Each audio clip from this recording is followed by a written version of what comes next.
دین اور برادران ایمانی، قرآن مجید کی آیہ مبارکہ آپ نے سماعت فرمائی اور جس کا ترجمہ اور تفسیر جو ہے وہ آپ کے ذہنوں میں راسخ اور پکا ہو چکا ہے۔ سورہ توبہ ہے، آیت نمبر 119 ہے۔ رب العزت کا ارشاد ہے، یا ایھا الذین آمنوا، اے صاحبان ایمان، اتقوا اللہ، تقوی اختیار کرو، وکونوا مع الصادقین، اور سچوں کے ساتھ ہو جاؤ۔ ہمارا موضوع جو ہے وہ تقوی اور سچوں کے ساتھ ہو جاؤ چل رہا ہے۔ آج کی اس مجلس میں شب جمعہ بھی ہے اور ایک گھر کے اندر مجلس عزا ہے۔ اس کے اندر دیکھنا یہ ہے، ہم عرض کر رہے ہیں قرآن نے جو یہ فرمایا ہے تقوی اختیار کرو، وَكُونُوا مَعَ الصَّادِقِينَ، اور سچوں کے ساتھ ہو جاؤ۔ یہ کون سے سچے ہیں جن کے ساتھ ہونے کا قرآن حکم دے رہا ہے؟ آیا اللہ کے حبیب نے ان سچوں کا تعارف کرایا یا نہیں کرایا ہے؟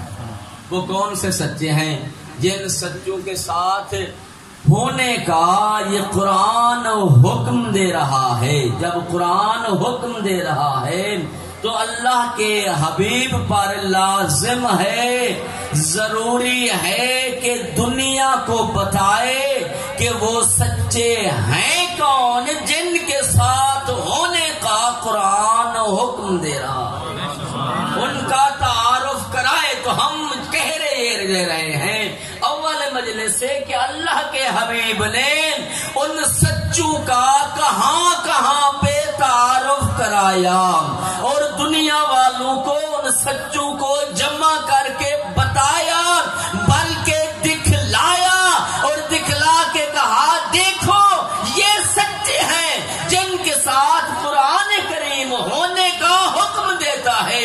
یہی وجہ ہے قرآن کہتا ہے کہ اللہ کے حبیب نے آج ایک گھر میں مجلس ہے اور گھر میں مجلس کے ہونے کے حوالے سے اور شب جمعہ بھی ہے، اس حوالے سے میں عرض کرنا چاہوں گا کہ اللہ کے حبیب نے بھی سیدہ فاطمہ الزہرا سلام اللہ علیہا بطول کے گھر میں چادر تطہیر کے نیچے آ کر 4 ہستیوں کو جمع کر کے جب 5 تن جمع ہوئے تو لوگوں کو بتایا تھا، اللہم انا ہؤلاء اہل بیتی و خاصتی و حامتی، لحمہم لحمی دمہم دمی، یعلمنی ما یعلمہم و یحزننی ما یحزنہم، انا حرب لمن حاربہم عدو لمن عاداہم و محب لمن احبہم، انہم منی و انا منہم۔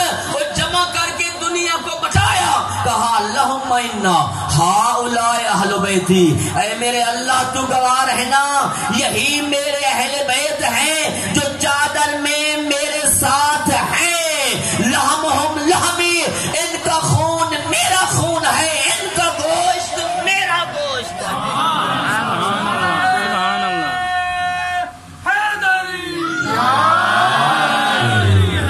اور ان کا تذکرہ گھروں میں ہونا بہت بڑی عبادت ہے، جن کا تعارف اللہ کے رسول نے کرایا۔ فرماتے ہیں ما من قوم اجتمعوا وتذکرون فضائل اہل بیتی، پیغمبر فرماتے ہیں جب بھی کچھ لوگ جمع ہو جائیں اور جمع ہو کر ذکر کریں میری اہل بیت کا، نزلت الملائکۃ من السماء، پیغمبر فرماتے ہیں فرشتے آسمان چھوڑ کر زمین پہ آ جاتے ہیں، وَحَبَتَتْ، اور آ کر فرشتے ان کو گھیر لیتے ہیں، جو لوگ بیٹھے ہوئے ہیں ذکر اہل بیت سن رہے ہیں، سچوں کا ذکر سن رہے ہیں، جن سچوں کا تعارف مصطفیٰ نے کرایا ہے، جب یہ جمع ہو جاتے ہیں پیغمبر فرماتے ہیں اور جمع ہو کر میرے اہل بیت کا ذکر کرتے ہیں، فرشتے آسمان چھوڑتے ہیں، زمین پر آتے ہیں، حابطت الملائکہ، فرمایا ان لوگوں کو فرشتے گھیر لیتے ہیں، چاروں طرف فرشتے ہیں، درمیان محبان اہل بیت ہیں، واستغفرت لہم، اور فرمایا یہ مومنین ذکر سن کے اہل بیت کا ذکر سن کے خوش ہوتے ہیں، فرشتے ان کے لیے استغفار کرتے ہیں، کہتے ہیں اے میرے اللہ جو تیرے اہل بیت کا ذکر سن کے خوش ہو رہا ہے اس کے گناہوں کو معاف کر دے۔ فرمایا اذا، جب یہ ذکر ختم ہو جاتا ہے، اورجت الملائکۃ الی السماء، وہ گھر جن میں یہ ذکر ہوتا ہے ان کی کتنی بڑی عظمت ہے، وہ مقام جن کے اندر ذکر اہل بیت ہو، پنجتن کا ذکر ہو، ان کا مقام کیا ہے؟ پیغمبر فرماتے ہیں جب ذکر ختم ہوتا ہے اورجت الملائکۃ الی السماء، وہ فرشتے آسمانوں کی طرف واپس چلے جاتے ہیں، جب واپس جاتے ہیں ولاقت من الملائکۃ الاخری، پھر وہ ملاقات کرتے ہیں دوسرے فرشتوں سے، جب دوسرے فرشتوں سے ملتے ہیں وہ فرشتے دیکھ کر کہتے ہیں نشم عندکم ریحا ما لم نشم من الجنہ، اے فرشتوں تم کہاں گئے تھے؟ جنت کے کس کونے کی اللہ نے تمہیں سیر کرائی ہے؟ سیر تو ہم نے بھی جنت کی ہے، لیکن تم کس کونے سے ہو کے آئے ہو؟ نشم عندکم ریحا، ہم تم سے ایسی خوشبو محسوس کر رہے ہیں کہ یہ خوشبو ہمیں جنت میں نہیں ملی۔ وہ فرشتے دیکھ کر کہتے ہیں ہم جنت میں نہیں گئے تھے، محبان اہل بیت جمع ہو کر اہل بیت کا تذکرہ کر رہے تھے، ہم اس جگہ پر گئے، اللہ نے اس دھرتی میں وہ خوشبو پیدا کر دی ہے جو خوشبو تمہیں جنت میں بھی نہیں ملتی۔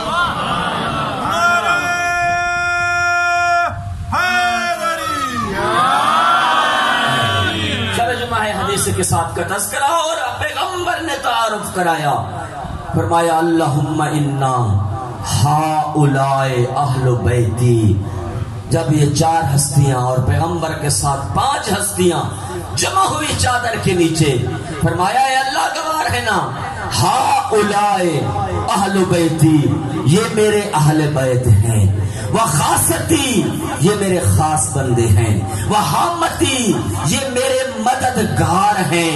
اب اندازہ خود لگا دے جو اللہ کے رسول کے مددگار ہوں کیا وہ تیری مدد نہیں کر سکتے؟ لحمہم لحمی، ان کا گوشت میرا گوشت ہے، دمہم دمی، ان کا خون میرا خون ہے، اور دیکھ کر فرماتے ہیں کہ انا سلم لمن سالمہم وعدو لمن عادہم ومحب لمن احبہم، میں پیغمبر اعلان کرتا ہوں جس نے ان کے ساتھ محبت کی اس نے مجھ سے محبت کی، جس نے ان کے ساتھ دشمنی رکھی اس نے مجھ کے ساتھ دشمنی رکھی، انہم منی وانا منہم، اے اللہ گواہ رہنا کہ یہ مجھ سے ہیں اور میں ان سے ہوں۔ محمد وآل محمد، بلندتر صلوات۔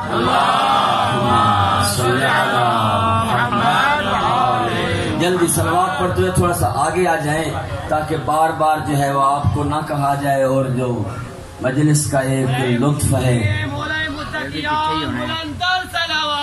اللہم صلی علی محمد وآل محمد، فرمایا اللہم لحمی دمہم دمی، ان کا گوشت میرا گوشت ہے اور ان کا خون ہے میرا خون ہے۔ ابھی تک دنیا کو پتہ نہیں چلا کہ اہل بیت ہے کون، اور دنیا تو یہ رٹ لگائی ہوئی ہے کہ سب برابر ہیں۔ نہ میرے دوست سب برابر نہیں ہیں، ذرا ایک پیغمبر کی حدیث سے تو اہل بیت کو عام شخصوں کے ساتھ ملاتا ہے، ذرا اندازہ لگا کہ اہل بیت اور انبیاء میں کتنا فرق ہے۔ پیغمبر فرماتے ہیں لما خلق اللہ نوری، جب اللہ نے میرے نور کو خلق کیا وسجدت سجدۃ طویلا، اور میرے نور نے ایک لمبا سجدہ کیا ورفعت الراس من السجدہ، اور میں نے اپنا سر سجدے سے بلند کیا. فرمایا جیسے میں نے سر اٹھایا وہ میری اس وقت میری پیشانی کے اوپر کان علی الجبین ارقا، میری پیشانی پہ پسینہ تھا. وقال اللہ تعالی، اور قال اللہ تعالی، اللہ نے فرمایا یا ملائکتی و یا سکان السماواتی، اے میرے فرشتے، اے میری آسمانی مخلوق، انی لا اضیع ارقا جبین المصطفیٰ، یہ میرے پیغمبر نے جو سجدہ کیا ہے اور سجدہ طویل کیا ہے، جب سر اٹھایا ہے پیشانی پہ پسینہ ہے، اللہ نے فرمایا اے میرے فرشتوں، میں اپنے مصطفیٰ اپنے حبیب کی پیشانی کے پسینے کو ضائع نہیں کروں گا، بلکہ اخلق من کل عرق من کل عرق القطرۃ النبی، فرمایا بلکہ میں اللہ اپنے اس حبیب کے ہر پسینے کے قطرے سے ایک نبی بناؤں گا. پیغمبر فرماتے ہیں جب میں نے پسینہ پوجا قطرے ہوئے 1,00,000 1,24,000، تو اللہ نے کہا اے میرے فرشتوں، میرے آخری نبی کا پسینہ ہے اور سجدہ کیا ہے اس نے مجھے، پسینے کے ایک ایک قطرے سے میں نے ایک نبی بنانا ہے. تو واضح ہوا کان اصل الانبیاء و حقیقت الانبیاء ہوا عرق المصطفیٰ، وہ انبیاء کی حقیقت یہ ہے وہ آخری نبی کا پسینہ ہے. وہ کان حقیقت اہل البیت ہوا لحم المصطفیٰ، اور اہل بیت کی حقیقت یہ ہے وہ آخری نبی کا خون ہے. وہ 1,24,000 نبیوں میں اتنا فرق ہے جتنا خون اور پسینے.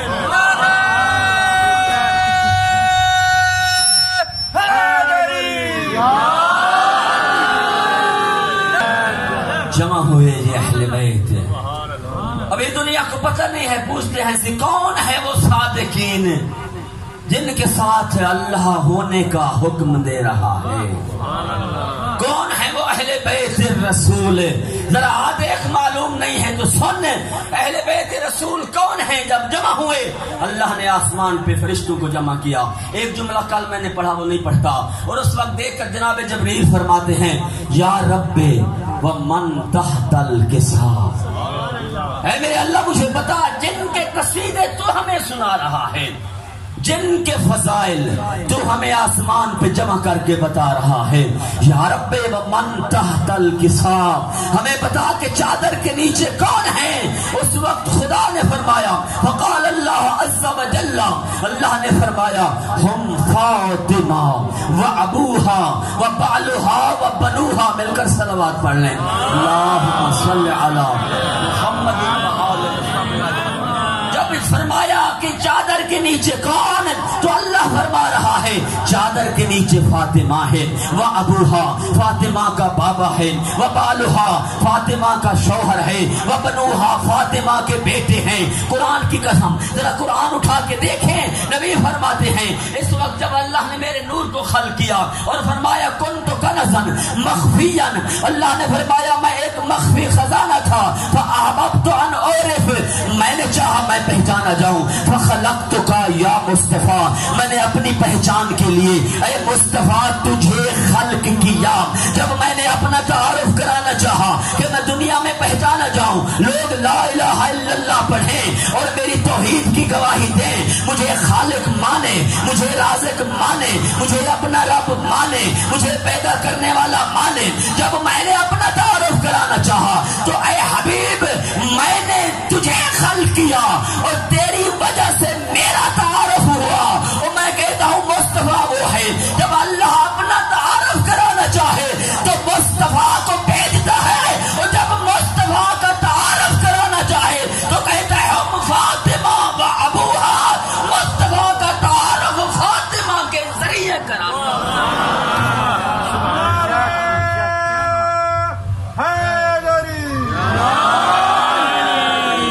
چھٹے امام امام جعفر صادق علیہ السلام، اللہم صلی علی فرماتے ہیں ولولا ما عبد اللہ وما عرف اللہ. امام فرماتے ہیں اگر ہم نہ ہوتے تو دنیا میں لا الہ الا اللہ پڑھنے والے نہ ہوتے. اللہ کا تعارف ہوا ہے، ہم نے کرایا ہے. معبود اللہ اگر ہم نہ ہوتے تو دنیا میں اللہ کی عبادت کرنے والا کوئی نہ ہوتا. کیونکہ فرمایا کبرنا وکبرت الملائکۃ وکبر شیعتنا، فرمایا سب سے پہلے ہم نے کہا اللہ اکبر، ہم سے سیکھ کر فرشتوں نے کہا اللہ اکبر، اور ہمارے فرشتوں کے بعد کبر شیعتنا، اس کے بعد ہمارے شیعوں نے کہا اللہ اکبر. پھر فرمایا سبحنا وسبحت الملائکہ وسبح شیعتنا، سب سے پہلے ہم نے اللہ کی تسبیح کی، اس کے بعد فرشتوں نے کی، فرشتوں کے بعد پھر ہمارے شیعوں نے کی. فرمایا ہم نے کہا اللہ الہ الا اللہ، ہم سے سیکھ کر فرشتوں نے کہا اللہ الہ الا اللہ، اس کے بعد ہمارے شیعوں نے کہا اللہ الہ الا اللہ. فرمایا اسی وجہ سے شیعتنا خلقت من بقیت دیننا، ہمارے شیعہ ہماری بچی ہوئی مٹی سے خلق ہوئے ہیں. ہم نے سکھایا فرشتوں کو، پھر ہم نے سکھایا انہیں. ہماری تسبیح سن کر فرشتوں نے تسبیح کی، ہماری تمجید سن کر فرشتوں نے تمجید کی، ہماری توحید سن کر فرشتوں نے توحید کا اقرار کیا. فرمایا اگر ہم نہ ہوتے تو اللہ کو کوئی نہ پہچانتا. ولولا اللہ، اگر اللہ نہ ہوتے ما فضلنا وما عرفنا، اگر خدا نہ ہوتا تو ہمارے فضائل کوئی نہ بتاتا. ہم نے دنیا کو توحید بتائی، اللہ نے دنیا کو ہمارے فضائل بتائے.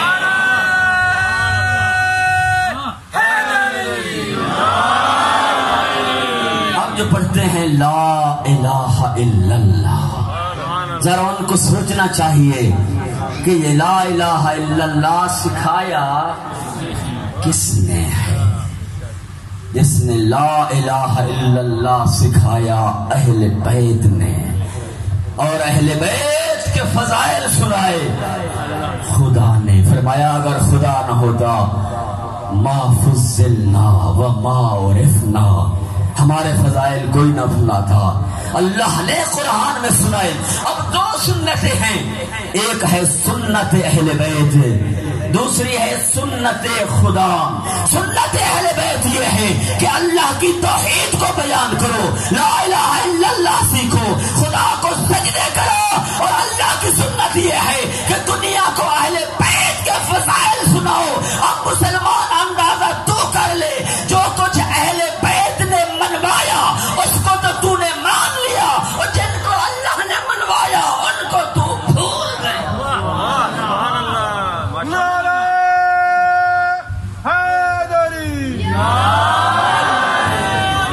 اور فرمایا جب ہم 5 تن چادر تطہیر کے نیچے آئے یہ صادق، اتنا اس وقت جناب سلمہ رضی اللہ تعالی عنہا ام المومنین، نبی کا حرم ہے، مومنین کی ماں ہے، قریب آئے اور آ کر کہتے السلام علیکہ یا رسول اللہ، اے اللہ کے رسول آپ پر میرا سلام ہو.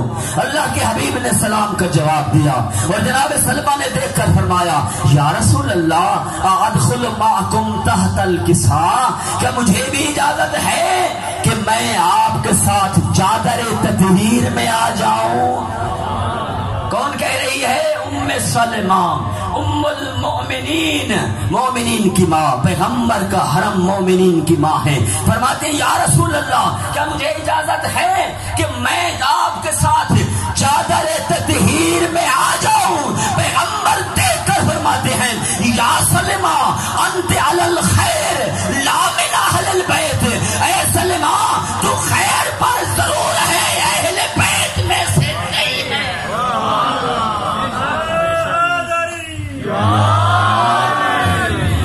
اہل بیت فقط وہ ہیں جو چادر میں میرے ساتھ ہیں. اور فرمایا اے جبرائیل ہم فاطمہ و ابوہا و بعلہا و بنوہا، فاطمہ ہے، فاطمہ کا بابا ہے مصطفیٰ، فاطمہ کے شوہر ہے علی، اور فاطمہ کے بیٹے ہیں بنوہا. یہاں پہ کوئی اعتراض کر سکتا ہے مولانا آپ جو آیت تطہیر پڑھتے ہیں انما یرید اللہ لیذہب عنکم الرجس اہل البیت ویطہرکم تطہیرا،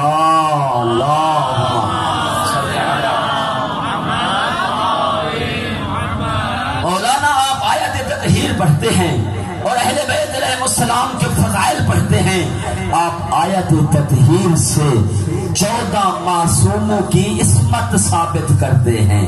ایسے ہے نا، کونوا مع الصادقین کی تفسیر 14 ہیں، فقط 5 توجہ میرے ساتھ ہے آپ کی. آپ جو آیت تطہیر پڑھتے ہیں وہاں سے 14 کی عصمت آپ ثابت کرتے ہیں. آپ کہتے ہیں 14 معصوم ہیں اور 14 اہل البیت ہیں اور 14 صادق ہیں، جن میں سے 14 بھی موجود ہیں پردہ غیبت میں. جبکہ جب آپ تعارف کراتے ہیں تو اللہ نے فرمایا ہم فاطمہ، ایک ہے فاطمہ، فاطمہ کا بابا ہے 2، فاطمہ کا شوہر ہے 3، فاطمہ کے بیٹے 2 تھے چادر تطہیر کے نیچے، حسن و حسین 5، تو پھر 14 کی عصمت کیسے ثابت ہو گئی؟ سوال میرا سمجھ آیا آپ کو؟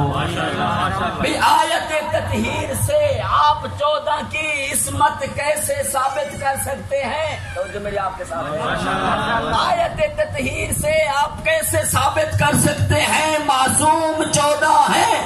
آیت تطہیر سے آپ کیسے ثابت کر سکتے ہیں صادق 14 ہیں؟ میں کہتا ہوں آج دیکھ، میں تجھے ثابت کر کے دیتا ہوں، کتاب تیری ہے، عالم دین تیرا ہے، لکھنے والے وہ ہیں علامہ جلال الدین سیوطی اپنی کتاب البہجۃ المرضیہ کے اندر لکھتے ہیں.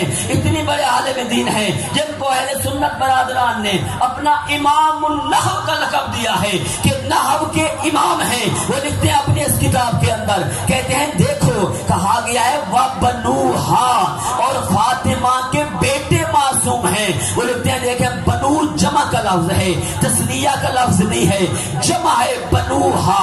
پھر لکھتے ہیں جمع کی 2 قسمیں ہیں، ایک ہے جمع قلت، آرام سے کہوں گا آپ کو سمجھانے کے لیے، ایک ہے جمع قلت اور دوسری ہے جمع کثرت.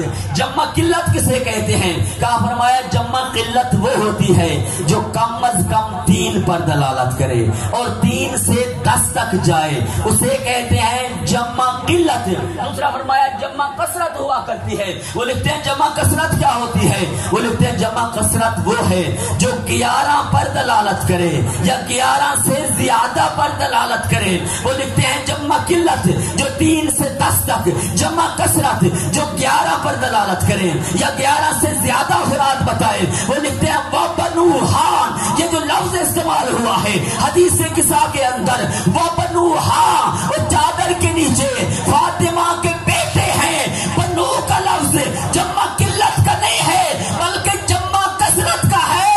وہ بتا رہی ہے کہ ایک فاطمہ ہے، فاطمہ کا بابا ہے، فاطمہ کا شوہر ہے، وَبَنُوهَا، اور فاطمہ کے 11 بیٹے معصوم ہیں.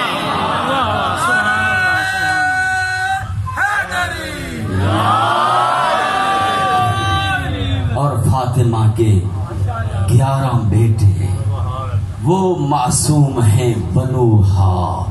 یہ ہیں اہل بیت.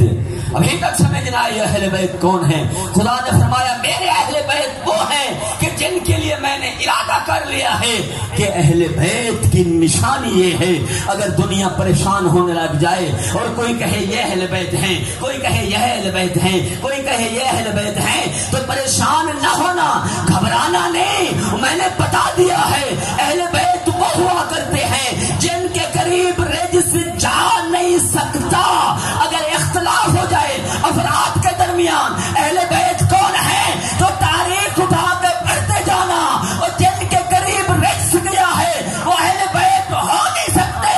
جو رجس سے پاک و پاکیزہ ہیں وہ میرے حقیقی اہل بیت ہیں.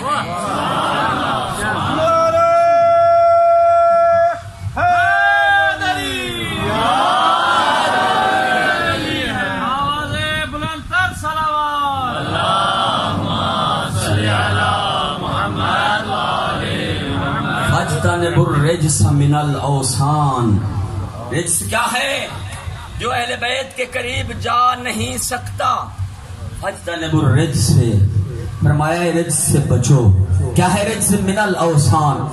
یہ بت پرستی رجس ہے. بت پرستی رجس ہے. الرجس من عمل الشیطان. رجس عمل شیطان میرے سے ہے. کان الانصاب والازلام ہی رجس من عمل الشیطان. یہ ظلم کرنا، یہ بت پرستی کرنا، یہ جوا کھیلنا، یہ رجس ہے، شیطان کے عمل میں سے ہے. ارے قرآن نے واضح بتا دیا ہے کہ جو بھی بت پرست ہوا، جو بھی بت کے قریب گیا، اسے جو کچھ کہنا چاہتے ہو کہہ دو، لیکن اہل بیت نہیں.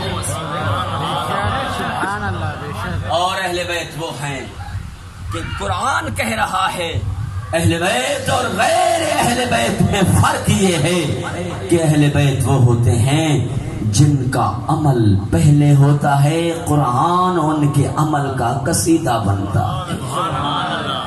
اور غیر اہل بیت وہ ہوتے ہیں کہ قرآن کی آیت پہلے آتی ہے اور ان کا عمل بعد میں ہوتا ہے.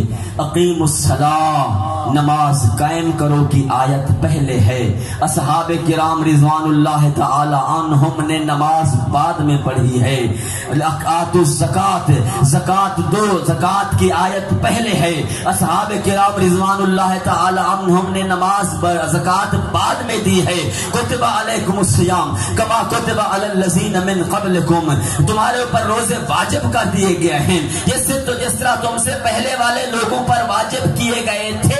روزوں کا حکم پہلے، اصحاب کرام نے روزے بعد میں رکھے ہیں. وَاعْلَمُوا أَنَّمَا غَنِمْتُم مِّن شَيْءٍ فَأَنَّ لِلَّهِ خُمُسَهُ وَلِلرَّسُولِ وَلِذِي الْقُرْبَى وَالْيَتَامَى. فرمایا خمس کی آیت پہلے ہے، اصحاب کرام نے خمس بعد میں دیا ہے. وَجَاهِدُوا فِي سَبِيلِهِ کی آیت پہلے ہے، اصحاب کرام نے جہاد بعد میں کیا ہے.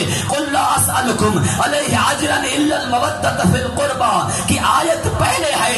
اصحاب کرام نے اہل بیت سے مودت بعد میں رکھی ہے. وہ قرآن پڑھتے جا، قرآن کی آیتیں پہلے، اصحاب کا عمل بعد میں. قرآن کی آیت پہلے، ازواج کا عمل بعد میں. قرآن کی آیت پہلے، انصار کا عمل بعد میں. قرآن کی آیت پہلے، مکے والوں کا عمل بعد میں. قرآن کی آیت پہلے، مدینے والوں کا عمل بعد میں. قرآن کی آیت پہلے، پوری دنیا کا عمل بعد میں ہے. لیکن اہل بیت انہیں کہتے ہیں جن کا عمل پہلے ہے، قرآن کی آیت بعد میں ہے. ذرا دیکھ، قرآن پڑھے، دیکھے امیر المومنین نے حالت رکوع میں انگوٹھی پہلے دی. انما ولیکم اللہ ورسولہ والذین آمنوا الذین یقیمون الصلاۃ ویؤتون الزکاۃ وہم راکعون کی آیت بعد میں نازل ہوئی ہے. قرآن کہتا ہے کہ یہ بنتن پاک چادر تطہیر کے نیچے پہلے جمع ہوئے. انما یرید اللہ لیذھب عنکم الرجس اہل البیت ویطہرکم تطہیرا کی آیت بعد میں نازل ہوئی ہے. پیغمبر نے امیر المومنین کا ہاتھ پکڑ کے من کنت مولا ہو فہذا علی مولا پہلے کہا اليوم اکملت لکم دینکم واتممت علیکم نعمتی ورضیت لکم الاسلام دینا کی آیت بعد میں نازل ہوئی ہے. اہل بیت نے فقیروں کو، یتیم کو، مسکین کو کھانا پہلے دیا ہے. اللہ نے سورہ طہ قصیدہ بنا کے بعد میں اتاری ہے.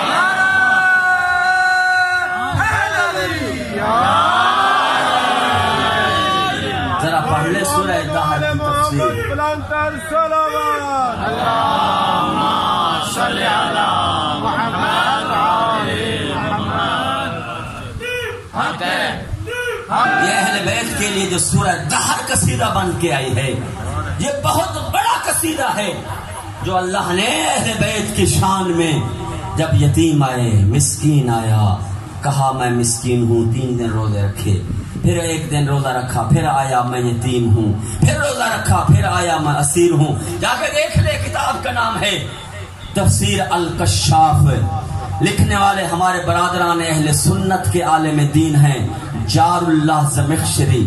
جار اللہ ان کو اس وجہ سے کہتے ہیں کہ انہوں نے یہ تفسیر بیت اللہ میں خانہ کعبہ کی دیوار کے ساتھ بیٹھ کے لکھی ہے. اسی وجہ سے ان عالم دین پر ہمارے برادران اہل سنت کے عالم دین ہیں، تفسیر الکشاف کے لکھنے والے جار اللہ زمخشری، کیونکہ انہوں نے اہل خانہ کعبہ کے ساتھ دیوار کے ساتھ بیٹھ کر یہ تفسیر لکھی، تو ان کو کہتے ہیں جار اللہ، یعنی اللہ کا ہمسایہ۔ مسلمان اگر ماننے پہ آ جائے تو جو بیت اللہ کے ساتھ بیٹھ کر تفسیر لکھے اسے بھی جار اللہ کہہ دیتا ہے، اور نہ مانے تو جو اللہ کے گھر میں آئے اور اللہ کے گھر کو لائے کے عبادت بنائے اس کا بھی انکار کر دیتا ہے۔ جار اللہ زمخشری اپنی کتاب تفسیر الکشاف جلد نمبر 3 صفحہ نمبر 229 کے اندر درج کرتے ہیں، وہ لکھتے ہیں کہ یہ سورہ دہر کو اللہ نے اہل بیت کا قصیدہ بنا کے اتارا ہے۔ جب اہل بیت نے 3 دن کھانا دیا، یتیم کو دیا، مسکین کو دیا، اسیر کو دیا، تو سورہ دہر قصیدہ بن کے اتری، اور کہتے ہیں یہ بڑی فضیلت ہے اہل بیت کی۔ وہ خدا فرماتا ہے وَقَانَ سَعْيُكُمْ مَشْكُورًا وَجَزَاهُمْ بِمَا صَبَرُوا جَنَّةً وَحَرِيرًا۔ او اہل بیت، تم نے 3 دن 5 روٹیاں میری راہ میں دی ہیں، اس کی جگہ جنت وحریرا، میں اللہ نے جنت تمہیں دے دی ہے، تمہاری مرضی ہے، جسے چاہو دو، جسے چاہو نکالو۔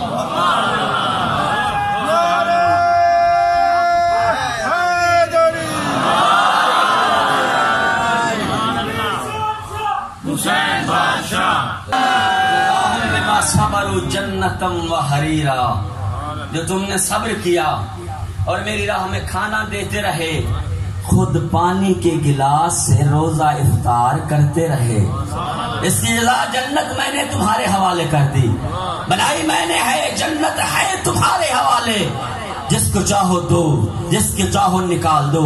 یہ میں نہیں کہہ رہا بلکہ امام رضا علیہ الصلوۃ والسلام اللہم صلی علی محمد وآل محمد کو حاکم وقت نے بلایا، اور بلا کے کہتا ہے آپ کا دعویٰ ہے جو آپ اہل بیت رسول ہیں یا آپ کے جو چاہنے والے ہیں ان کا دعویٰ ہے علی قسیم النار والجنہ، حضرت علی علیہ السلام جنت اور جہنم کے تقسیم کرنے والے ہیں، یہ دعویٰ ہے آپ کا؟ امام نے کہا بالکل ہمارا دعویٰ ہے، لا شک ولا ریب فیہ، اس کے اندر کوئی شک ہی نہیں ہے کہ میرے جد امجد امیر المومنین قسیم النار والجنہ ہیں۔ وہ کہتا ہے آپ اس پر کوئی دلیل لائیں، کوئی حدیث پڑھیں، حدیث پڑھ کے بتائیں کہ علی کیسے قسیم النار والجنہ ہے۔ امام نے مسکرا کے فرمایا کہ میرے پیغمبر کی حدیث تمہیں بھول گئی ہے، یاد نہیں ہے، کتاب تاریخ کی حدیث کی کتابیں نہیں پڑھی۔ پیغمبر فرماتے ہیں یا علی حب کا ایمان و بغض کا کفر و نفاق، اے علی تیری محبت رکھنا ایمان ہے، تجھ سے بغض رکھنا نفاق اور کفر ہے۔ فرمایا جس کے دل میں محبت علی ہے وہ بنا مومن، اور جنت ٹھکانہ ہے مومن کا، اور جس کے دل میں آ گیا بغض علی وہ بنا منافق اور مشرک، منافق کا ٹھکانہ جہنم ہے۔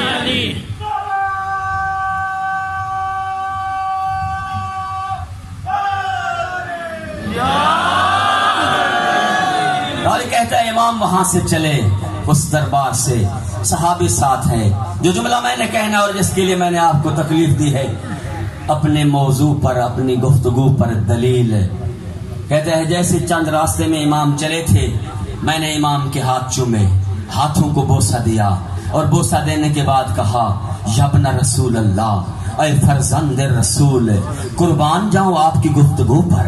جیسے ہی اس نے سوال کیا آپ نے ایسا جواب اسے دیا کہ وہ جواب دینے سے قاصر رہ گیا، اس حدیث کو رد کرنے سے قاصر رہا، آپ پہ قربان جاؤں۔ امام نے مسکرا کر فرمایا اے میرے صحابی، اے میرے جانثار، تو میں نے جو اس کو کہا اس کے لیے یہ تھا کہ علی کی محبت ایمان ہے، علی سے بغض رکھنا کفر و نفاق ہے، جنت و جہنم کی تقسیم اسے یہ میں نے بتائی. حقیقت سننا چاہتا ہے جنت اور جہنم کی تقسیم کیا ہے؟ کہتے ہیں ہاں مولا بتائیں. امام نے دیکھ کر فرمایا اے میرا صحابی سن لے، بروز معاشر میرے جد امجد امیر المومنین پل صراط پہ رک جائیں گے. جب اس کا مومن محب گزرے گا اس کو لے کے سینے سے لگائیں گے، کہیں گے ہاذا لی، یہ میرے حصے کا ہے. اور جب کوئی منافق گزرے گا اسے میرے جد امجد علی جہنم میں دھکا دے کے کہیں گے ہاذا لکے، اے جہنم یہ میرا نہیں، یہ تیرے حصے کا ہے.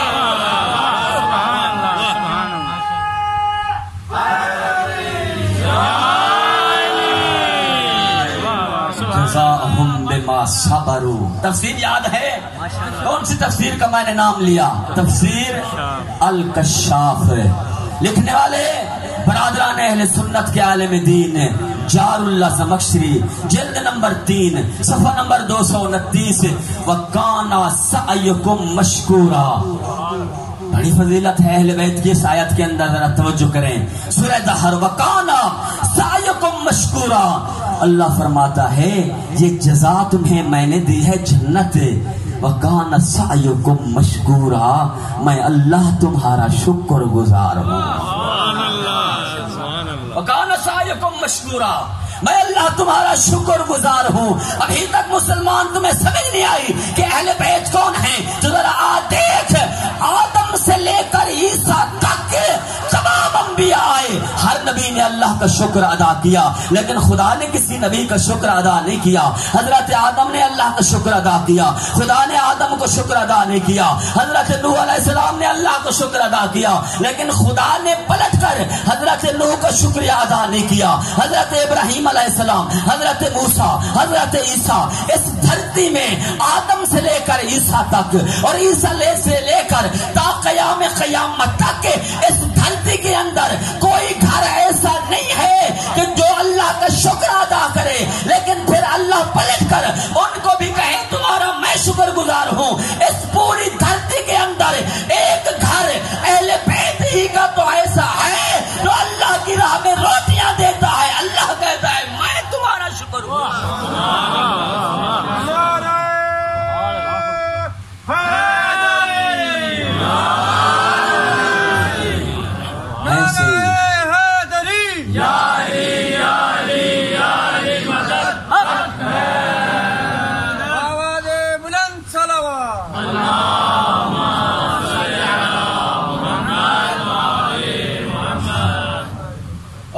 ہے وَمَا تَشَاءُونَ إِلَّا أَن يَشَاءَ اللَّهُ. یہ سورہ دہر ہے.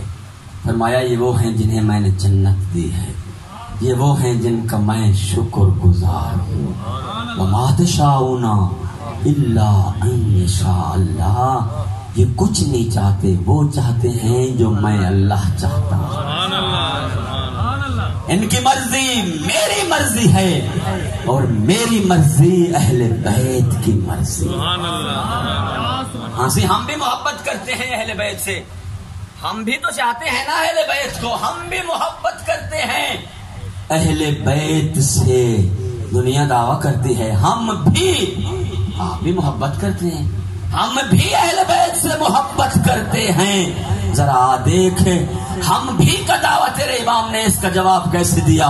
فرمایا وَمَا كَانَ اللَّهُ وَمَا كَانَ فِي جَوْفٍ قَلْبَيْنِ. ذرا اس آیت کی تفسیر جا کے پڑھ لینا. فرمایا وَمَا كَانَ فِي جَوْفٍ قَلْبَيْنِ.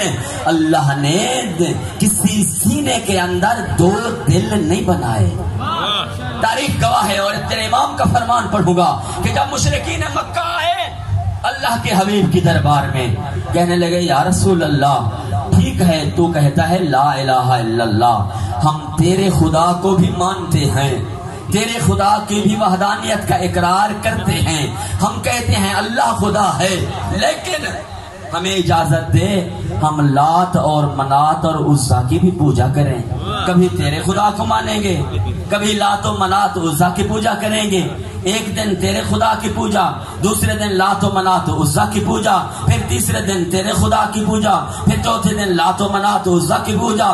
قرآن کی آیت نازل ہو گئی، اے میرے حبیب انہیں کہہ دو وَمَا كَانَ فِي جَوْفٍ قَلْبَيْنِ، اللہ نے کسی سینے میں دو دل پیدا نہیں کیے، ایسا ہو ہی نہیں سکتا کہ ایک سینے میں دو دل ہوں، ایک دل میں تم لات و منات و عزا کی پوجا کرو اور دوسرے دل میں اللہ کی محبت رکھو۔ خدا نے سینے میں ایک دل رکھا ہے، اس دل میں یا اللہ کی محبت آئے گی یا لات و منات و عزا کی محبت آئے گی۔ لات و منات ہوں گے تو خدا نہیں رہے گا، خدا ہوگا تو لات و منات نہیں رہیں گے۔ تیرے امام سچے امام صادق آل محمد فرماتے ہیں اور جس دل میں ہم اہل بیت کی محبت آ جاتی ہے ہمارے دشمنوں کی محبت آ نہیں سکتی، اور جس دل میں ہمارے دشمن کی محبت آئے وہاں ہماری محبت آ نہیں۔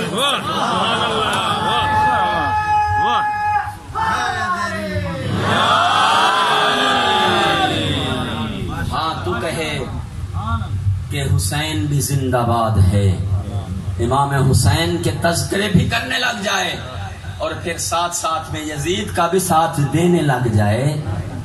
وَمَا كَانَ فِي جَوْفٍ قَلْبَيْنِ، یہ ہو ہی نہیں سکتا کہ حسین کی محبت بھی آئے پھر دشمن حسین کی محبت بھی دل میں آ جائے۔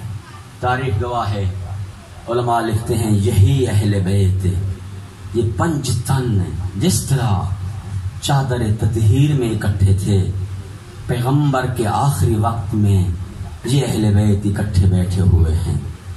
علماء نے لکھا جیسے ہی بیٹھے ہوئے تھے، پیغمبر کا آخری وقت تھا، رسول خدا ہیں، علی مرتضیٰ ہیں، سیدہ ہیں، حسن و حسین ہیں، ان کی موجودگی میں ایک دفعہ حضرت جبرائیل آئے اور جنت سے کافور لائے اور آ کر رسول خدا کو عطا کیا۔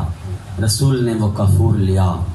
علماء لکھتے ہیں، مقتل کی کتابوں میں درج ہے، جیسے ہی اللہ کے حبیب نے وہ کافور لیا، اس کافور کے پیغمبر نے 4 حصے کیے اور 4 حصے کرنے کے بعد وہ چاروں حصے امیر المومنین کو عطا کیے۔ دیکھ کر فرمایا علی ایک حصہ میرے غسل میں استعمال کرنا، جب مجھے غسل دینا پانی میں ایک حصہ کافور کا ملانا، دوسرا حصہ تیرے لیے ہے اور تیسرا حصہ حسن کے لیے ہے، چوتھا حصہ میری بیٹی بطول کے لیے ہے۔ جب بطول کو غسل دیا جائے اس میں ایک کافور ملایا جائے، جنت سے کافور آیا ہے۔ جب تمہیں غسل دیا جائے یہ کافور ملایا جائے، جب حسن کو غسل دیا جائے یہ کافور ملایا جائے۔ عزادارو آپ نے روایت سنی ہے، آپ خاموش رہے ہیں۔ روایت کہتی ہے جیسے 4 حصے تقسیم ہو گئے، وہاں پر امام حسین علیہ السلام موجود ہیں، جو دیکھنے لگے اپنے ماں زہرا کی طرف، آنسوں میں آنسو، آنکھوں میں آنسو ہیں۔ جیسے دیکھا ماں زہرا کی طرف، اس وقت سیدہ نے اپنے بابا رسول کی طرف دیکھا اور دیکھ کر فرمایا بابا جنت کا جو کافور آیا ہے آپ نے 4 حصے کیے ہیں، ایک ہے آپ کا، ایک ہے علی کا، ایک ہے حسن کا، ایک ہے میرا۔ بابا میرا حسین، تو نے میرے حسین کا حصہ کیوں نہیں کیا؟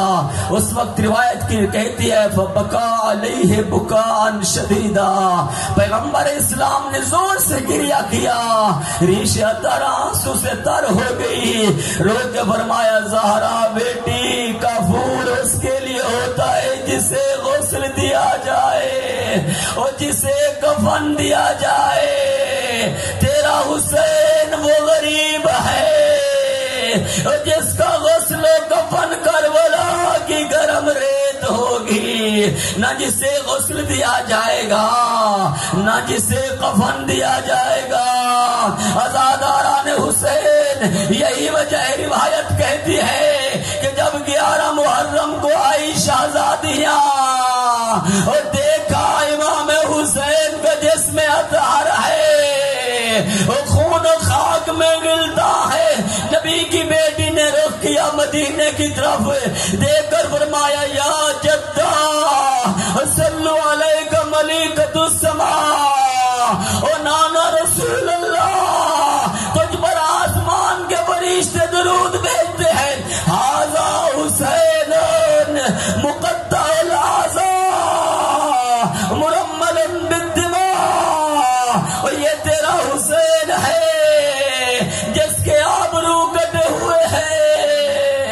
اور جس کے اونٹ کٹے ہوئے ہیں، اور جس کے ہاتھ کی انگلی سالم نہیں ہے، جس کا کوئی جسم کا حصہ سلامت نہیں ہے، مرملن بالدماء، خون سے لت پت پڑا ہوا ہے، مسلوب الامامت والردا، اور جس کا امامہ کوئی لوٹ کے لے گیا، اور جس کی ردا کوئی لوٹ کے لے گیا، آزاداران حسین۔ یہی وجہ ہے علماء لکھتے ہیں امام حسین علیہ السلام کے ساتھی جب امام حسین نے نماز عصر تمام کی، 2 ساتھی شہید ہوئے، ان میں سے ایک ساتھی ایسا ہے کہ جس کی زوجہ نے اس کے اپنے غلام کو جب سنا کہ جب میرا شوہر مارا گیا ہے، اس نے اپنے غلام کو کفن دے کے بھیجا 11 محرم کو، کہا اول تو یہ ہے کہ تیرے سردار کو لوگوں نے مسلمان مارنے والے تھے، انہوں نے غسل و کفن دے دیا ہوگا، یہ کفن لے کے جا، اگر کفن نہ ملا ہو تو اسے غسل دینا، کفن دینا، دفن کر کے واپس آ جانا۔ زہیر بن قین روایت کہتی ہے جب اس کی زوجہ نے کفن بھیجا، اس کا غلام کفن لے کے آیا، میدان کربلا میں دیکھا اور روتے ہوئے کفن واپس لے گیا، جیسے گیا زہیر کی زوجہ کہتی ہے اے میرے غلام، کیا تیرے آقا کو غسل و کفن دیا جا چکا تھا؟ وہ دفن ہو چکا تھا تو کفن واپس لایا ہے، منہ پہ ماتم کر کے کہتا ہے اور زہیر کی زوجہ اور میری آقا زادی سردار، تو نے مجھے ایک کفن دیا اور کربلا میں 72 لاشاں بغیر غسل و کفن کے تھا، مجھے بتا کہیں اکبر بغیر کفن کے، کہیں قاسم بغیر کفن کے، کہیں اونا محمد بغیر کفن کے، اور جب میں حسین کی لاش پہ پہنچا حسین کو کفن نہ تھا، مجھے بتا میں زہیر کو کفن کیسے دیتا جہاں فرزند رسول بغیر کفن کے ہو۔